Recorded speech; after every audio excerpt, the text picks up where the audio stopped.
Hi guys, welcome back to my channel, and in today's video I'm going to talk about my top tips or notes on how to clear the tower. Most tower floors have certain element requirements coupled with attack type requirements that seem to say that you need certain units to clear these quests.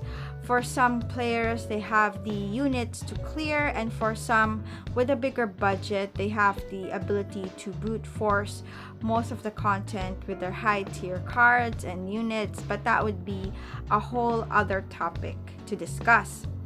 But this guide will focus not on any of those and just focus on basic strategy tips, how to clear the tower.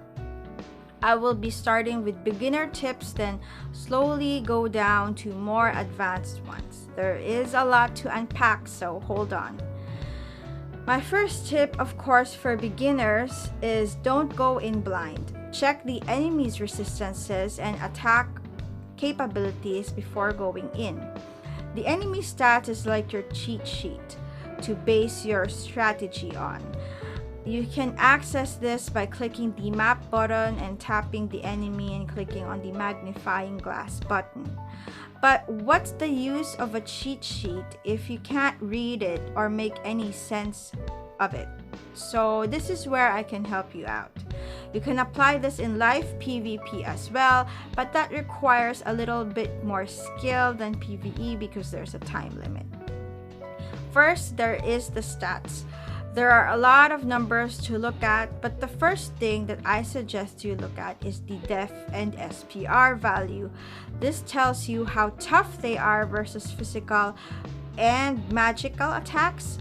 If they have high def, let's say as a rule of thumb, more than 40, it might not be a good idea to go physical, and same goes with magic, because even with def or SPR piercing, anything higher than 40 is definitely a pain to crack and will take a lot of effort and brute force to do so. Next, you have to look at the resistances. So there are two types, the attack type and the elemental resistances. The attack type, if the attack type resistance is higher than 20 or 30, it's already a pain. If you don't have resistance piercing, that already means it's a bad decision to bring any DPS for that specific attack type. And same with elemental resistance. But these things can be bypassed without cards or any special VC, which I will explain in another point later. So in this example, I'm showing you Shiva stats. As you can see, her resistances here would tell you that the ideal setup would be to bring anyone with fire damage with any attack type except pierce, because you can see here the pierce has a 15% resistance, so and the rest is neutral. It will be more beneficial for you to bring someone else to do fire damage. I will explain this further in my next few points.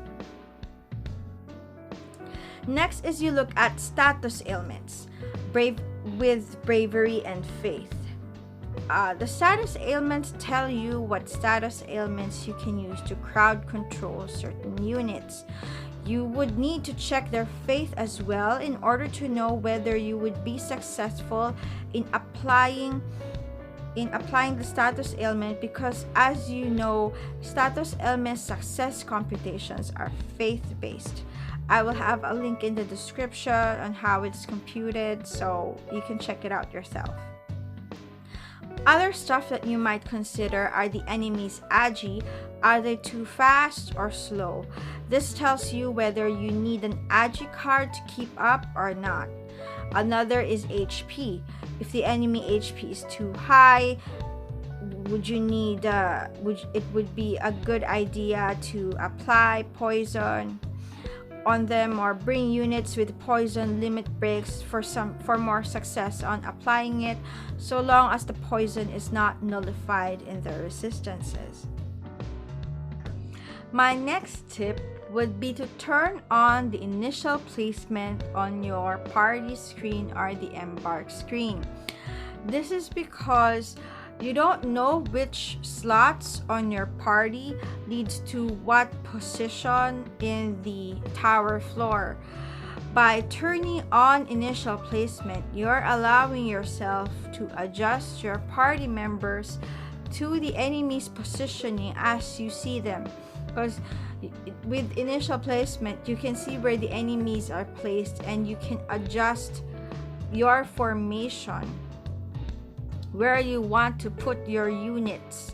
So for example, if you have like on the left side of the map, you have a bunch of physical attackers, you can put your physical tank near the left side.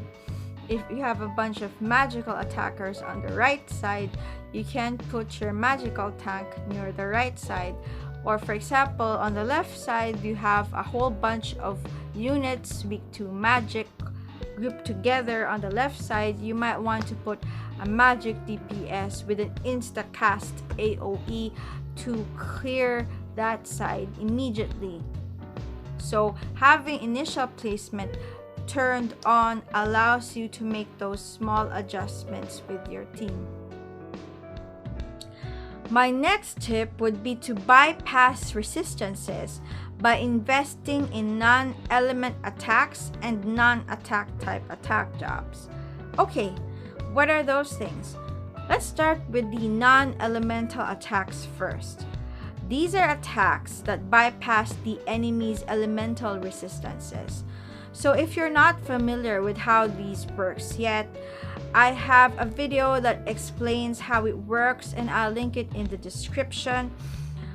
But I will be discussing a TLDR version here. So there are 3 defensive stats. It's def or SPR, attack type resistances, and element resistances. These 3 stack together to make a damage mitigation percentage that basically tells you how much of the damage will be reduced. So a non-elemental skill instantly bypasses any elemental resistances. It will not receive damage boosts if an enemy is weak to a certain element, nor it will be neutered if an enemy is strong against a certain element. But at the same time, it sacrifices any elemental boosting buffs or VC buffs, which is generally why non-element skills are considered weak compared to your normal elemental ones. But faced with an enemy that you don't have an elemental advantage over, it is a powerful tool that you can use. So what are these jobs that utilize non-elemental attacks? One of them is Green Mage, the magic type job for non-elemental attacks. So Green Mages, no one talks about it, but they are the unsung heroes of PvE. They can save your ass if you don't have the appropriate magic unit to approach a certain floor. The biggest feature of the Green Mage is their ability to deliver status debuffs and non-elemental skills. They have D-Protect to lower defense, D-Shell to lower SPR, and possibly the best skill for their budget is Ruin. The next one or the next job that have non-elemental skills would be the Black Mages. Similar to Green Mages, they have a powerful non-elemental attack called Flare and elemental attacks similar to Ruin, which is Drain. Another one is Time Mages with skills such as Comet and Meteor. So how does the skills of the Green Mage, Black Magician, and Time Mage compare with each other? First is from the Black Mage, we have Flare. It has a high damage multiplier of 322% at maxed, but has a very high AP cost of 50. This is a skill that you would want to use in the right time as it's very limited. Second, we have Meteor, a 220% multiplier maxed, but has a lower AP cost of 24, half of what Flare has, but it is a little bit weaker. It also has more usage than Flare, which is 4 uses. Flare only has 2. Third, we have Ruin and Comet with a tie at 185% damage, both having 15 AP costs and 5 uses. Lastly, we have Drain with 141% damage multiplier max with an AP cost of 13 and 5 uses. So yeah, those are the non-elemental skills, and I would like to mention physical non-elemental skills, but they are quite few, to be honest, so I won't go into them too much. I just want to mention these skills just so you have an idea that they exist. And if you have an enemy that you have no physical unit to address it with, you might consider bringing someone that has these skills to help ramp up the damage a little bit. So first, we have Drain Force from the Soldier job. It is a skill that absorbs the HP from the enemy. It bypasses both elemental and attack type resistances. It sounds great, but the thing is, the damage is based on your unit's HP. So if your unit has low HP, which most DPS units or soldiers do, its damage might not be stellar compared to the magic ones because it's HP based. And for me, you don't want to sacrifice your DPS's damage just to pump up the HP a little bit. Second, we have the Ton skills from Ninja, like Yami Ton, Rai Ton, Hui Ton, Katon, etc. These skills are not non-elemental skills, but I place them here because they are non-attack type attack skills. So they are attacks that ignore the attack type instead, and the damage mitigation is based on defense and elemental resistances. I wish there are more of these, honestly, but at the moment it's only only ninjas have these kinds of attacks. So for my next point, I'm going to say utilize the Protect, the Shell, Resistance Break, etc. Even if you have or don't have Death Piercing, lowering the enemy stats is essential, especially if, for example, you're faced with an enemy with very high death value and you have only physical attackers. So what does these skills do? So if your enemy has a death value of 30, and for simplicity's sake, your unit has a death piercing rate of 50%.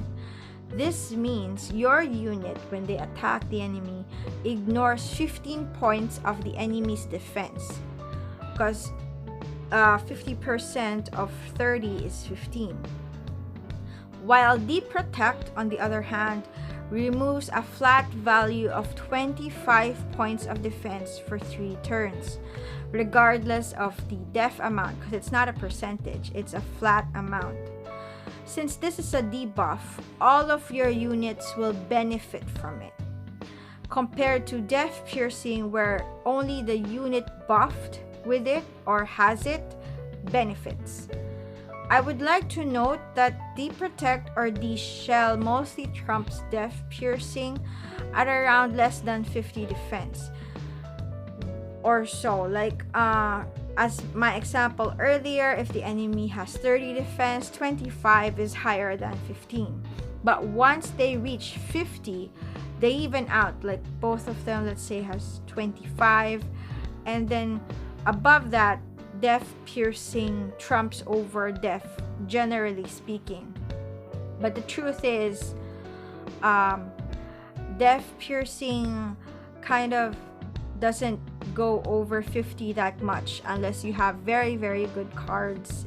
It rarely goes above the 50 threshold unless you have the cards to do so and the buffs.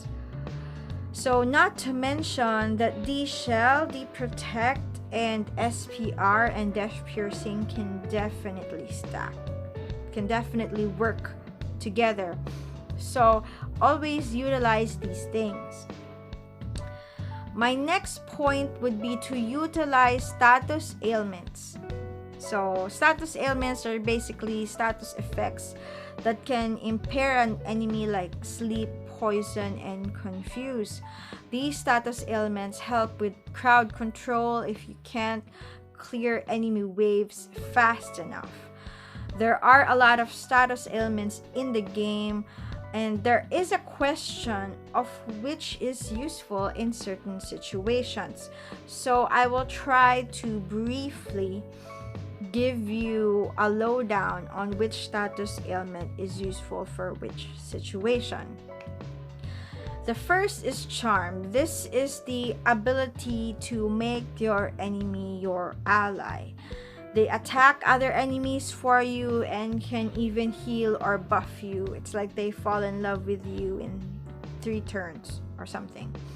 It can be removed when you accidentally hit a charmed enemy with an attack, or it gets consumed after 3 turns. It has a limit of 5 uses, and sadly, a lot of enemies at higher floors tend to nullify Charm, so keep that in mind. And this is mostly utilized by thieves. Charm is good because during tower, you're usually very outnumbered, and using Charm, you're giving yourself some space and breathing room by getting some of the enemies as your allies. So it's mostly for crowd control purposes.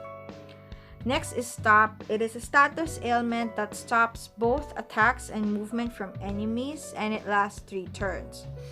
The thing about Stop also is that if you cast something like Poison or Doom on a stopped unit or enemy unit, usually when they say stop, it's actually stop. Even the Doom counter stops and the Poison stops. It doesn't go together.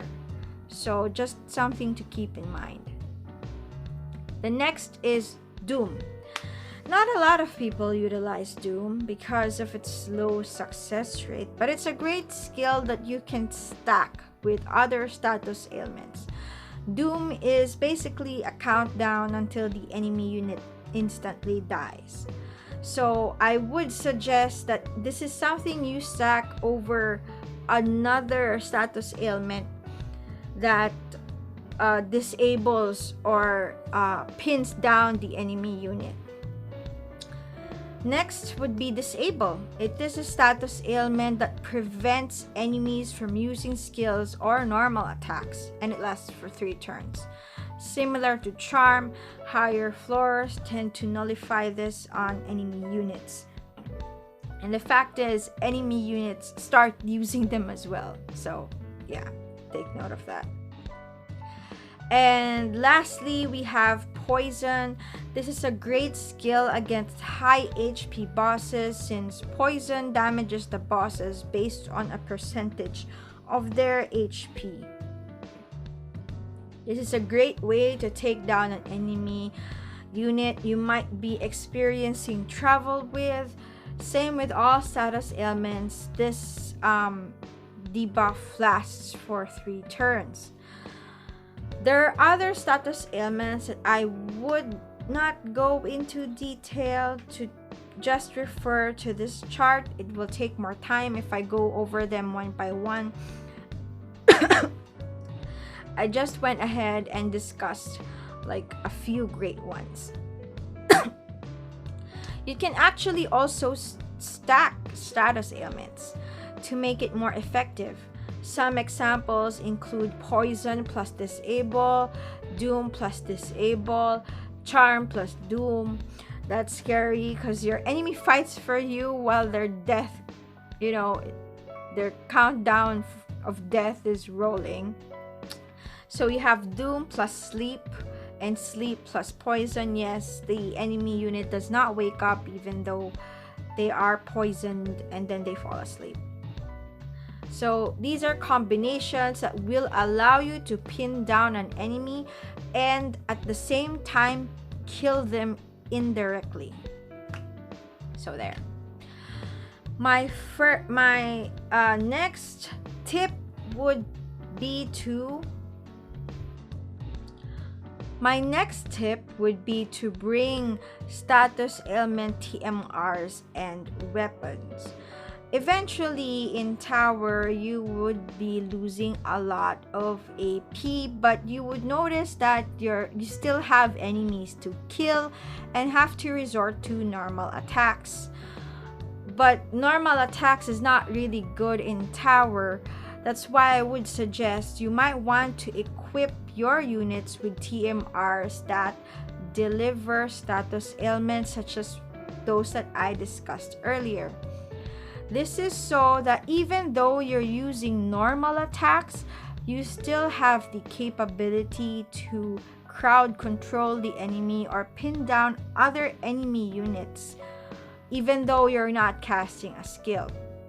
Just to take note though, that these TMRs are usually have low success rates in their status ailment or giving status ailments.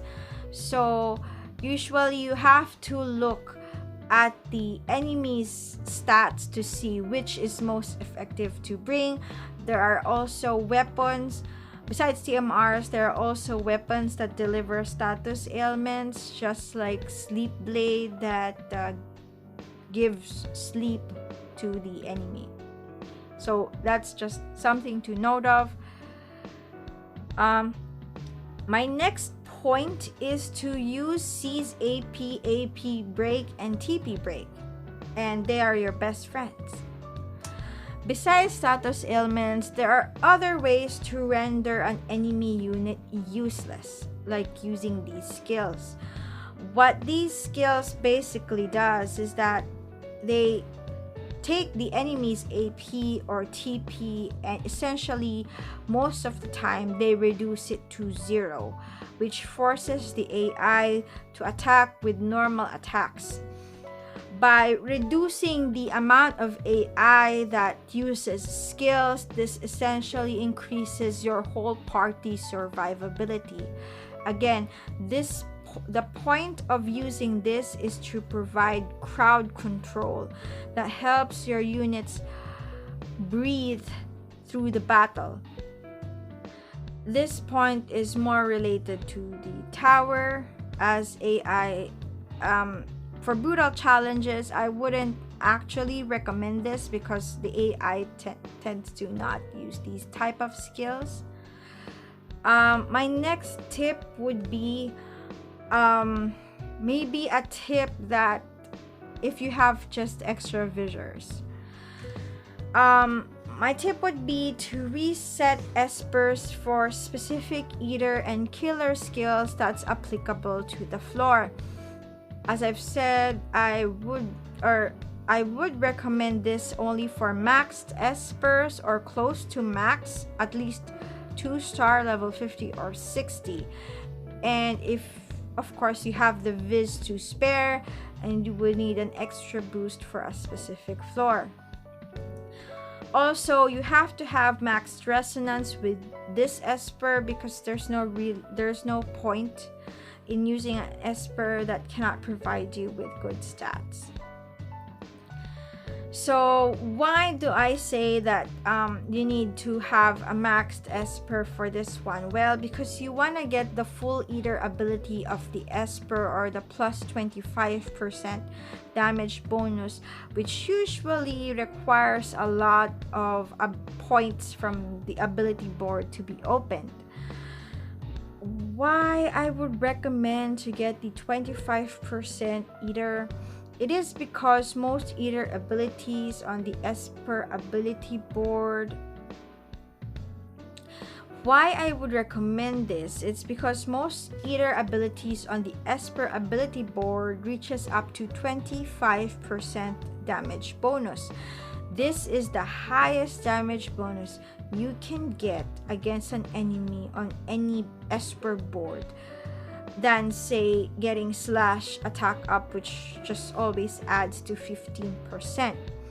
Remember, damage is all about stacking, so the higher your damage stack, the better. An example of this is Aquatic Killer plus 25% on Tetrasilphide's board, and this gives a huge damage boost for Fred and Nivlu against aquatic units like, let's say, Leviathan. Yeah, I remember. I was just like thinking, what was it again? And to be honest, my Fred can reach around like 4k to 5k. I know it's not impressive, but around 4k to 5k hits on Leviathan using that. Yeah, that's just with Tetrasilphide, not including the Aquatic Killer card. So also another example would be Shiva with 25% Wind Eater, and equipping it on Medina or Rosa makes your life 10 times easier on wind floors. So it's more of boosting your damage to make your life easier on against certain elements or units.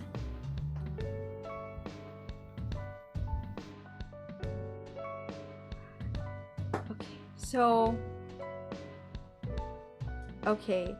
I think that's all the tips that I can give. I hope these tips helped you learn something today, or helped you with certain floors that you might be struggling with. So again, happy gaming and thank you. Please leave a like, subscribe, and leave a comment as well if you've enjoyed this type of videos. I will be doing more soon, and thank you guys for all the support. I really appreciate all the kind words and comments that I've been receiving. It's helping me do more. So again, ciao, bye.